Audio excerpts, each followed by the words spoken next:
त्याचप्रमाणे माजी जिल्हाध्यक्ष आमचे मार्गदर्शक शरददादा गुट्टे पाटील, त्याचप्रमाणे उपस्थित महाराष्ट्र विधान परिषद सदस्य जयशिक्षक एरंदे, त्याचप्रमाणे या ठिकाणी उपस्थित व्यासपीठ उपस्थित सर्व कार्यकर्ता बंधू आणि भगिनींनो, आज या ठिकाणी भारतीय जनता पार्टी कार्यकर्त्यांचा या ठिकाणी पद वाटप सोहळा आपण आयोजित करत असताना ज्या कार्यकर्त्यांनी प्रामाणिकपणे काम केले त्या कार्यकर्त्यांना या ठिकाणी संधी देण्यात आली।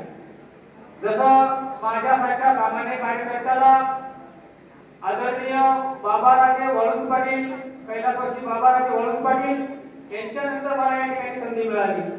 मी ज्या भागात जातो त्या ठिकाणी पहिले विचारलं जातं की बाबाराजे वळून तुमचे कोण, तर माझ्या कुटुंबातील बाबाराजे वळून यांचं नाव घेतल्याच्या नंतर नक्कीच या ठिकाणी मला अभिमान वाटतो। कारण ज्यावेळेस परिस्थिती हालाकीची होती त्यावेळेस त्यांनी या ठिकाणी भारतीय जनता पार्टी या ठिकाणी वाढवण्याचं काम केलं। आज खरं पाहिलं तर आम्हाला या ठिकाणी दादा सुखीचे दिवस आहेत, तुमच्या रूपानं या ठिकाणी आम्हाला चांगले दिवस यासाठी आहेत की चांगल्या भरीच्या काळामध्ये आम्हाला पक्षाची जबाबदारी तुम्ही आम्हाला दिलेली आहे। कारण आम्ही देखील या ठिकाणी काम करत असताना तुम्ही देखील आम्हाला संधी देत असताना या ठिकाणी देखील कामाचा अनेक या ठिकाणी पाहिलेला आहे। परंतु या ठिकाणी जरी एखाद्या कार्यकर्त्याला पद वाटपामध्ये संधी जरी भेटली नसेल तर भविष्यामध्ये त्यांना देखील आपण या ठिकाणी संधी देणार आहे।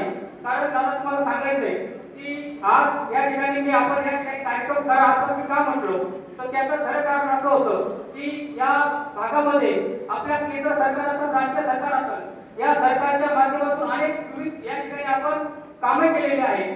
त्याच्यामध्ये प्रामुख्याने विषय घ्यायचा गेला म्हटलं तर संजय गांधी निराधार योजनेच्या माध्यमातून कार्यकर्त्या कुटुंबांना या ठिकाणी माझ्या माध्यमातून तुम्ही लाभ मिळवलेला आहे। त्याचं योगदान तुमचं देखील याच्यामध्ये खूप मोठं आहे, कारण तुमच्या एका शब्दावरती अधिकारी आमचं ऐकलं जातात। त्याचप्रमाणे आयुष्यमान भारत कार्ड योजना असेल, 1000 कुटुंबाला आपण त्या ठिकाणी लाभ दिलेला आहे।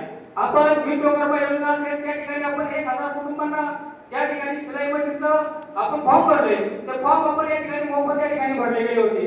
त्याचप्रमाणे उज्ज्वला गॅस योजनेसारख्या योजनेमध्ये आपण जवळजवळ त्या ठिकाणी 150 कुटुंबाला मोफत गॅस योजना आपण या ठिकाणी मिळवून दिलेली आहे। त्याचप्रमाणे आपण त्या एमआरटीच्या माध्यमातून काही मोठा प्रकरण होतं, 75,000 रुपयाची अमाऊंट होती, तर त्या प्रकरण आपण जवळजवळ या ठिकाणी 70 कुटुंबाला त्याचा या ठिकाणी आपण लाभ मिळवून दिलेला आहे। आपण रेशन कार्डचे काम करतो। त्याचप्रमाणे खरं सांगायचं झालं म्हटलं तर आपण बांधकाम विभाग योजनेच्या माध्यमातून जवळजवळ आपण 10,000 कुटुंबांना या ठिकाणी मोफत वाटप केलेले आहे। आपण या ठिकाणी उपस्थित आहात। आपण तुम्हाला खरं सांगायचं कारण एकच आहे की आपल्याला उशीर झाल्यामुळं या ठिकाणी बरेचसे कार्यकर्ते निघून गेले, ज्यांना 12चा टायमिंग सांगितलं, काही कार्यकर्ते 11 वाजता आले होते। या ठिकाणी बरेचसे मातापिता देखील या ठिकाणी वेळेअभावी निघून गेले आहेत, पण बरेचसे प्रमाण मोठ्या प्रमाणात या ठिकाणी अजून जास्त या ठिकाणी बोललं तर आता या ठिकाणी तुम्ही आहात, तुम्हाला या ठिकाणी आम्ही निमंत्रित करताना पाहिजे आमचा हिंदू बाजार आहे। आम्हाला देखील वाटतं की आम्ही जर या ठिकाणी चांगलं काम करतोय तर तुम्ही या ठिकाणी आल्यानंतर आम्ही केलेल्या कामाचा मागोवा तुम्ही घेतल्यानंतर तुम्ही नंतर या ठिकाणी आम्हाला अजून काहीतरी जबाबदारी करताल, आम्हाला काम करण्यासाठी अजून तुम्ही नवीन ताकद निर्माण करताल। या ताकदीसाठी आम्ही या ठिकाणी नक्कीच या ठिकाणी आम्ही तुमच्याकडून अपेक्षा व्यक्त करणार आहे। कारण या ठिकाणी माता भगिनी आहेत, माता भगिनींना देखील आपण लाभ देत असताना आम्ही या ठिकाणी आता 1500 कुटुंबांचं टार्गेट केलेलं आहे। 1500 कुटुंबांना आम्ही या ठिकाणी घेतलेले, प्रत्येक कुटुंबामध्ये अनेक अडचणी आहेत, त्या अडचणी आम्ही मी सेवेकरी या नावाचा आपण आपल्या ऑफिसला त्या ठिकाणी बॉक्स ठेवले।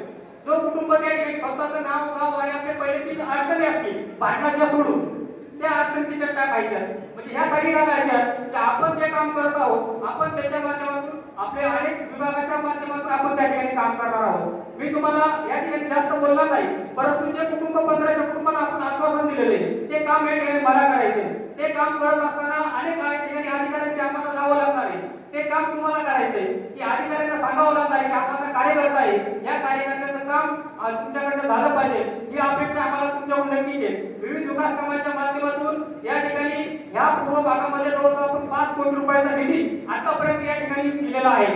शरद बाबू असेल, आता तुम्ही पण आहे, तुमच्या सर्वांचे या ठिकाणी नक्कीच योगदान आहे। कारण आपल्या देशाचे पंतप्रधान आदरणीय नरेंद्र मोदी साहेब असतील, त्याचप्रमाणे आपले मुख्यमंत्री देवेंद्र फडणवीस साहेब असतील, यांनी आपल्याला आदर्श घालून दिलेला आहे की जेव्हा आपण एखाद्या इतर योजना राबवतो त्या इतर योजना राबवत असताना या ठिकाणी आपण पक्ष पाहत नाही, आपलं 80% समाजकारण ह्याच टाइमला आपण चालू होतं आणि ज्या वेळेस निवडणुकीच्या पिरियडला आपण हेच त्या टाइमला आपण राजकारण करू असं तुम्ही सांगितलेले तोच आदर्श आम्ही या ठिकाणी घेऊन पुढे चाललेलो आहे. असं उपस्थित तुम्ही सर्व ग्रामस्थ कार्यकर्ते या ठिकाणी माता भगिनी आपण उपस्थित आला. या ठिकाणी व्यासपीठावर भविष्य बरेचसे मान्यवर आहे, सर्वांचं नाव उल्लेख करणं गरजेचं आहे. पत्रकार मंडळी देखील या ठिकाणी उपस्थित आहे, परंतु मी अधिकचा वेळ न घेता या ठिकाणी उपस्थित तुम्हाला सर्वांचं या ठिकाणी आभार मानतो. आणि दादा खरंच शरद पवार साहेब तुम्ही यासाठी तुम्ही खरंच वेळच वेळ काढून या ठिकाणी आलेला आहे. कारण एखादा कार्यक्रम करायचं म्हटलं तर आम्ही 8 दिवस तयारी करत होतो. पहिलाच कार्यक्रम आहे आपला, हा गट असा आहे की याच्यामध्ये कार्यकर्ते जमतील नाही जमतील अशा वेळेस अडचणी होत्या, परंतु बरेचसे या ठिकाणी बरेचसे कुटुंब या ठिकाणी आपल्याला जोडलेले ते देखील या ठिकाणी उपस्थित आहेत. त्यांचा देखील या ठिकाणी मनपूर्वक आभार मानतो. आणि त्याचप्रमाणे आपण या ठिकाणी येणाऱ्या भविष्यामध्ये जिल्हा परिषद निवडणूक असेल, पंचायत समिती निवडणूक असेल, आपण जो आम्हाला या ठिकाणी निर्णय द्या तो आम्हाला या ठिकाणी मान्य असेल त्या पद्धतीचं काम आम्ही या ठिकाणी नक्कीच करू. तुमचा निर्णय आम्हाला अंतिम असेल एवढं त्या ठिकाणी सांगतो आणि या ठिकाणी थांबतो.